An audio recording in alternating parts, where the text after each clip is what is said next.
नमस्कार दोस्तों, इस वीडियो में हम आपको ऑर्डर लिस्ट के बारे में बताएंगे। तो पूरे बेसिक से आपको अगर सीखना है तो इस वीडियो को ज़रूर देखें। तो चलिए आपको बताते हैं कि ऑर्डर लिस्ट को HTML में कैसे लिखते हैं।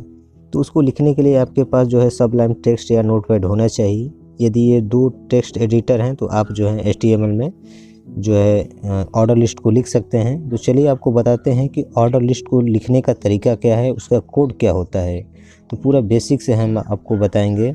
तो आप देख सकते हैं मेरे स्क्रीन पर सबलाइन टेक्स्ट है, तो इसको मैं ओपन करता हूँ। यह एक टेक्स्ट एडिटर है जहाँ पे आप लिख सकते हैं। यहाँ पे नोटपैड प्लस प्लस भी है, तो आप इसमें भी लिख सकते हैं। तो चलिए हम सबलाइन टेक्स्ट को ओपन करते हैं, क्योंकि हम इसी में आपको लिख के दिखाते हैं। तो चलिए इस पर डबल क्लिक करते हैं और आपको दिखाते हैं। जैसे ही डबल क्लिक करेंगे कुछ इस प्रकार का खुल जाएगा।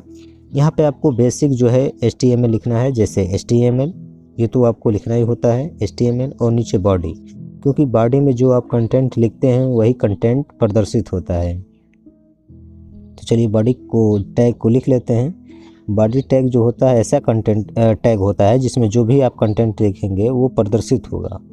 तो बॉडी टैग जो है महत्वपूर्ण टैग होता है। चलिए हम कुछ हेडिंग ले लेते हैं, क्योंकि जो है हेडिंग क्या करता है, उस कंटेंट को दर्शाता है कि हम किस कंटेंट पे काम कर रहे हैं। तो हेडिंग बहुत ज़रूरी है। तो चलिए हम हेडिंग लेते हैं। हेडिंग H1 ले लेंगे। H1 जो होता है लार्जेस्ट हेडिंग को दर्शाता है, जो सबसे लंबा हेडिंग होता है, क्योंकि हेडिंग में जो है H6 तक हेडिंग होता है। H1 से H6 यानी कि 6 हेडिंग होता है। तो चलिए आपको बता देते हैं, यहाँ पे कुछ हेडिंग का नाम ले लेंगे, जैसे use of order list in HTML, ऐसे करके कुछ नाम ले लेंगे, क्योंकि ये हेडिंग होता है। आप हेडिंग में कुछ भी नाम ले सकते हैं, ये ज़रूरी नहीं है। तो चलिए हम यहाँ पे हेडिंग का कुछ नाम ले लेते हैं, जैसे use of order list in HTML। आप इसे लिख भी सकते हैं और नहीं भी लिख सकते हैं, कोई ज़रूरी नहीं है। और लास्ट में इसे H1 जो हेडिंग है इसे क्लोज टैग से बंद कर देंगे। यहाँ पे आप देख सकते हैं कि मैंने हेडिंग के रूप में ये ले लिया, use of order list in HTML। नीचे आने के लिए हम इंटर प्रेस करेंगे, क्योंकि हमारा हेडिंग हो चुका है। तो इंटर जैसे प्रेस करेंगे हम नीचे का पैराग्राफ में आ जाएंगे, और यहाँ पे हम OL टाइप करेंगे ऑर्डर लिस्ट के लिए, क्योंकि यही जो है हमारा टैग है जिससे हम लिस्ट को जोड़ सकते हैं ऑर्डर में। यहाँ पे देख सकते हैं OL जो है ऑर्डर लिस्ट टैग को दर्शाता है, क्योंकि जो OL होता है इसी में जो है आप लिस्ट जो है प्रॉपर्टी का प्रयोग करके आप उसमें बहुत सारे आइटम को जोड़ सकते हैं। चलिए आपको ये मैं थोड़ा सा विस्तृत से बता देता हूँ कि OL टैग जिसे होता क्या है। तो OL टैग एक ऑर्डर क्रम होता है जिसमें आप ऑर्डर में रख सकते हैं, जैसे 1 2 3, या कोई जैसे न्यूमेरिक कोई अल्फ़ाबेट जैसे ABCD, या कोई स्मॉल लेटर में भी आप रख सकते हैं।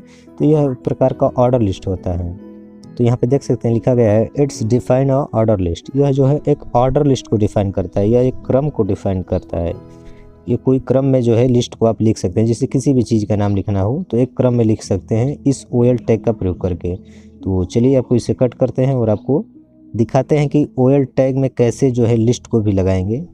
चलिए एक और आपको बता देते हैं कि OL आप इससे भी पकड़ लेंगे कि जो है OL जो होता है, OL का मतलब होता है, O का मतलब होता है ऑर्डर और L का मतलब होता है लिस्ट। आपको ऐसे भी पकड़ लेना है, जहाँ पे आपको दिखे OL तो आप समझ लीजिएगा कि ये जो है ऑर्डर लिस्ट को है डिफाइन कर रहा है। यहाँ पे आप देख सकते हैं कि O मीन्स ऑर्डर और L फॉर लिस्ट।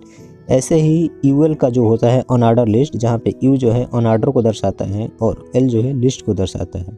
तो इस प्रकार आप देख सकते हैं कि O मीन्स जो है ऑर्डर को दर्शाता है एंड L फॉर लिस्ट। तो चलिए इसे कट करते हैं, और कट करने के बाद हम यहाँ पे जो है नीचे आते हैं इंटर प्रेस करके, और यहाँ पे लिस्ट को हम जोड़ते हैं। जो लिस्ट एट्रीब्यूट होता है इसे हम जोड़ते हैं। लिस्ट के लिए LI यूज करते हैं। LI में आप जितने भी किसी भी आइटम का नाम देना चाहें तो यहाँ पे दे सकते हैं। तो चलिए मैं आपको लिख के बता दे रहा हूँ कि इट्स डिफाइन अ लिस्ट। किसी भी लिस्ट को, जैसे किसी चीज़ का संख्या हो या किसी कंप्यूटर के पार्ट को अगर नाम लिखना हो तो इसे लिस्ट के रूप में यहाँ पे लिख सकते हैं। तो यह जो है लिस्ट को डिफाइन करता है। चलिए इसे कट करते हैं और आपको दिखाते हैं कि यहाँ पे लिस्ट कैसे ऐड करते हैं। ये आपको बस दिखाने के लिए मैं कर रहा हूँ। तो इसे चलिए मैं कट करता हूँ और आपको कुछ लिस्ट का नाम लिख के आपको दिखा रहा हूँ। मैं यहाँ पे 2 ही लिस्ट का नाम लिख के आपको दिखाऊंगा, और बाकी मैं एक और वीडियो आपको बना दूंगा इसका ऑर्डर लिस्ट पार्ट 2 का। इसी के जो वीडियो के आई बटन में मैं इसका लिंक दे दूंगा, आप उसे भी जाकर देख सकते हैं। वहाँ पे मैं कुछ और एडवांस बताऊंगा। यहाँ पे एक बेसिक है ऑर्डर लिस्ट का। तो चलिए मैं यहाँ पे कुछ एग्जांपल में मैंगो या एनीथिंग कुछ भी मैं वस्तु का नाम देके आपको दिखा देता हूँ। यहाँ पे किसी भी चीज़ का आप नाम दे सकते हैं लिस्ट में, जो आप नाम देंगे वही जो है शो होगा। तो चलिए इसे हम जो है आपको करके दिखाते हैं। लिस्ट जो है ये ओपन टैग है और इसे लास्ट में क्लोज टैग भी लगाना होता है, क्योंकि ये बेसिक चीज़ें हैं, आपको जो है ध्यान रखनी होती है। तो चलिए मैं आपको यहाँ बता देता हूँ कि यहाँ पे anythings that's represents as order list, यहाँ पे जो भी आप जो है आइटम का नाम देंगे वो सब रिप्रेजेंट करेगा ऑर्डर लिस्ट को। ठीक है, यहाँ पे कुछ भी अपना नाम दे सकते हैं जिसे भी आप दर्शाना चाहें। तो ये सब आपको बताने के लिए मैं कर रहा हूँ। चलिए इसे कट करते हैं और आपको लिस्ट जो है जोड़कर दिखाते हैं, क्योंकि आपको समझाना भी बहुत ज़रूरी है, क्योंकि जब तक बेसिक समझ में नहीं आएगा तब तक आपको क्लियर नहीं होगा। तो इसे भी कट करते हैं और आपको दिखाते हैं कि लिस्ट को कैसे इसमें ऐड करेंगे।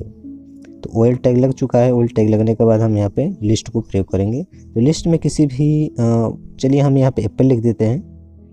यहाँ पे मैंगो या एप्पल जो भी आप लिखना चाहें यह लिख सकते हैं। चलिए मैं मैंगो ही लिख देता हूँ। मैंगो लिखने के बाद इसे लास्ट में लिस्ट को क्लोज टैग से बंद कर देंगे। क्लोज टैग से बंद करने के बाद एक और हम लिस्ट को हम यूज करेंगे। इसे आप कॉपी पेस्ट भी कर सकते हैं, अगर चाहेंगे कि अगर समय न लगे तो यहाँ से कॉपी करके यहाँ पेस्ट भी कर सकते हैं। तो चलिए हम यहाँ पे लिख देते हैं। अगर आप कॉपी पेस्ट करना चाहें तो कर सकते हैं, क्योंकि इसे थोड़ा सा लिखने से आसान हो जाता है। तो हम यहाँ पे यूज करेंगे li। ये जो li है ओपन टैग है। यहाँ पे फिर किसी वस्तु आइटम का नाम दे देंगे, जैसे मैं दे देता हूँ ग्रेप्स। यहाँ पे मैं 2 फलों का जो है आइटम में जोड़ रहा हूँ और लास्ट में क्लोज टैग से बंद कर देंगे। क्लोज टैग में एक फॉरवर्ड स्लैश लगा होता है। देखिए हमारा 2 लिस्ट जो बनकर तैयार हो जाएगा, यही जो है हमारा लिस्ट शो होगा वहाँ पे मैंगोज और ग्रेप्स लिस्ट में, क्योंकि इनका एक ऑर्डर क्रम है और ये जो लिस्ट शो होगा एक नंबर से प्रदर्शित करेगा। चलिए आपको दिखाएंगे किस प्रकार दिखता है। और ये होने के बाद हम जो है ओएल टैग को क्लोज टैग से बंद कर देंगे, क्योंकि मुझे इतना ही टैग दिखाना है। तो चलिए यहाँ पे देख सकते हैं ओएल टैग को क्लोज टैग से बंद कर देंगे। ओएल जो होता है ऑर्डर लिस्ट टैग होता है। तो इसे बंद करने के बाद हम नीचे एंटर प्रेस करेंगे और सभी जो टैग को क्रमानुसार जो है हम लॉक करेंगे, क्योंकि जब तक आप लॉक नहीं करेंगे क्लोज टैग से यह जो है काम नहीं करेगा। इसको आपको ध्यान रखनी होती है। तो ओएल टैग लॉक होने के बाद हम बॉडी टैग को भी लॉक कर देंगे। बॉडी टैग के बाद लास्ट में हम HTML टैग को भी लॉक करेंगे। यदि आप इस क्रम से लागू करते हैं, लॉक भी करते हैं, तो ये जो है सही नियम है। तो चलिए हम HTML को भी लॉक कर दिए। लॉक करने के बाद हमारा जो है अब स्टेप होता है सेव करने का। हमारा जो है सभी जो है लॉक हो चुका है। हम फाइल पे चलते हैं और सेव पे क्लिक करते हैं। यहाँ से आप Ctrl+S भी कर सकते हैं। चलिए सेव पे क्लिक करते हैं। जैसे ही सेव पे क्लिक करेंगे यहाँ पे एक सेव एज का डायलॉग बॉक्स ओपन होगा, जहाँ पे आपको कुछ नाम लिखना होगा। यहाँ पे कुछ भी अपना नाम दे सकते हैं जिससे आप फाइल की पहचान कर सकें। तो चलिए यहाँ पे मैं कुछ नाम दे देता हूँ, जैसे ऑर्डर लिस्ट पार्ट 1 या कुछ भी आप दे सकते हैं, क्योंकि मैं इसी का एक और वीडियो मैं बनाऊंगा जिसका पार्ट 2 होगा। मैं इसी वीडियो का आई बटन में इसका लिंक दे दूंगा। चलिए मैं इतना लिख लेता हूँ ऑर्डर लिस्ट और यहाँ पे .html लगा के, और इसका लोकेशन मैं थोड़ा डेस्कटॉप कर देता हूँ, क्योंकि जिसे आसानी से हम इसे देख सकते फाइल को। यहाँ पे जो लोकेशन सेव का होगा डेस्कटॉप करने के बाद इसे सेव कर देंगे। सेव करने के बाद चलिए आपको दिखाते हैं कि हमारा फाइल कहाँ पे है। तो आप देख सकते हैं कि नीचे हमारा ऑर्डर लिस्ट का एक फ़ाइल बना हुआ है, जहाँ पे देख रहे हैं इंटरनेट एक्सप्लोरर का सिंबल आ रहा है आइकन। तो यहाँ पे हम डबल क्लिक करेंगे और चलिए आपको दिखाते हैं किस प्रकार हमारा ऑर्डर लिस्ट का लिस्ट दिखा रहा है। तो देखिए यहाँ पे इस प्रकार दिखा रहा है। इसे बड़ा कर लेते हैं। देखिए यहाँ पे दिख रहे हैं, दिख रहा है use of order list in HTML। ये हेडिंग है और ये नीचे का जो है ये लिस्ट है। यहाँ पे मैंगो जो ग्रेप। चलिए कोड को भी सामने रख देते हैं, जिससे आपको थोड़ा आसानी से समझ में आ सके कि कौन सा टैग कहाँ पे लिखने पे किस प्रकार प्रदर्शित होता है। तो यहाँ पे देख सकते हैं कि यहाँ पे जो मैंने हेडिंग लिया, यहाँ पे जो लिस्ट लिया है, यहाँ पे देख रहे हैं मैंगो और ग्रेप्स दिखा रहा है 1 और 2 करके। एक ऑर्डर में दिखा रहा है 1 और 2, आप देख रहे हैं ऑर्डर दिखा रहा है। और जो ऊपर जो H1 है यह आपको हेडिंग को दर्शा रहा है। देख रहे हैं जो हेडिंग मैंने लिया है तो H1 यहाँ पे दिख रहा है use of order list in HTML, यह हेडिंग को दर्शाता है। तो इस तरह से जो है आप ऑर्डर लिस्ट का प्रयोग कर सकते हैं। तो इस वीडियो में बस इतना ही। यदि वीडियो अच्छी लगी तो लाइक जरूर करें। धन्यवाद।